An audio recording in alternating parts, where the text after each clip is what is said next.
እንዴት ናችሁ? የ2018-12ኛ ክፍል ተማሪዎች ተፈታኝ ተማሪዎች እንኳን ደስ አላችሁ ስለጨረሳችሁ። የጠራናችሁ በዋናነት እንደምታውቁት ትላንትና ማታ ጨርሰናል የሁለተኛ ደረጃ መልቀቂያ ፈተናን በስድስት ዙር ከዚህ በፊት ከነበረው በተለየ ሁኔታ በስድስት ዙር የተካሄደ ፈተና ነው። አስቀጥሎም በዚህ በስድስት ዙር በተደረገ ፈተና ምንም ኩረጃ እንዳልነበርና የኩረጃ እንቅስቃሴዎችንም እንደገረፉ ተናግረዋል። በዚህም ጥንካሬና ብርታት እንዲሁ ቁጥጥሩ እንደሚቀጥልና ተማሪዎች ሁሉን ፎከስ አድርገው ትምህርታቸው እንዲቀጥሉ አስረግጠው ነግረዋል።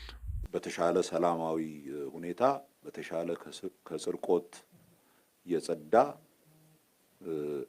የስርቆት ሙከራዎችም በጣም በአብዛኛው የቀነሱበት ተማሪዎች ከዚህ በፊት ካየነው በጣም በተለየ መልክ በዲሲፕሊን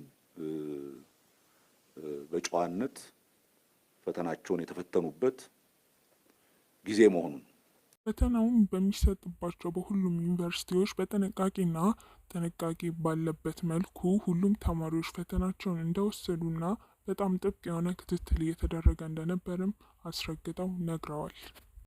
ይህም ደግሞ የሆነው ፈተናው በበይነ መረብ መሰጠቱ አንደኛው ምክንያት እንደሆነና በቀጣይም ለተማሪዎች በተለየ መልኩ እንዲሁ እንደሚቀጥል አስረግጠው ነግረዋል። በዚህም በታብሌት ሊሰጥ የነበረ ፈተና አንዳንድ ቦታዎች ላይ ባለመመቻቸትና ባለመሆን በወረቀትም እንደተሰጠና ይህም ጥሩ ሁኔታ ላይ ሆነው እንደሰሩ ልጆች ተናግረዋል።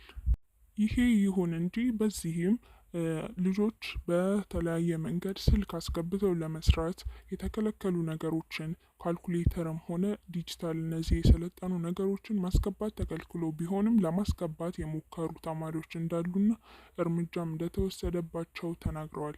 በዚህም ብዙ ልጆች በተለያየ መልኩ ስልክ ለማስገባት እየጣሩና ቴክኖሎጂውን ተጠቅመው ለመስራት ከጭንቅላታቸው በላይ እንደሞከሩ በዚህም ደግሞ ኬትም ካደበቁበት ስልካቸው እንደተያዘም በዚሁ ተናግረዋል። በእነዚህም ተማሪዎች ላይ እርምጃ እንደሚወሰድ መንግስት አስነግጦ ነግሯል። ከሁሉም በላይ የሚያሰጋው ነገር ይሄ አይደለም። አብዛኛውን ቦታ ላይ ተማሪዎች ከኤአይ እና ከተለያዩ ቻት ጂፒቲዎች ሴፍ ብራውዘርን ሀክ በማድረግና ከሴፍ ብራውዘሩ በመውጣት እንደሰሩም ተናግሯል።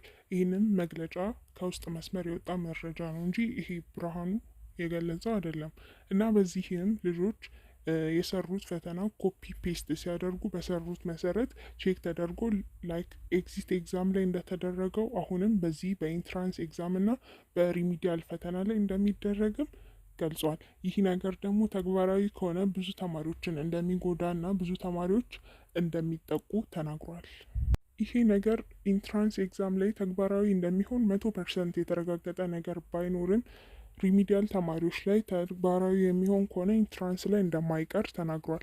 ይሄኛውም ደግሞ ማለት ይሄ ሁሉም ሰው ሊጠይቀው የሚችለው ያንን ሁሉ ተማሪ እንዴት ነው ከኤአይ እንደሰሩ ማረጋገጥ የሚችለው የሚለው ጥያቄ ሁሉም ሰው ጭንቅላት ላይ መምጣቱ አይቀርም።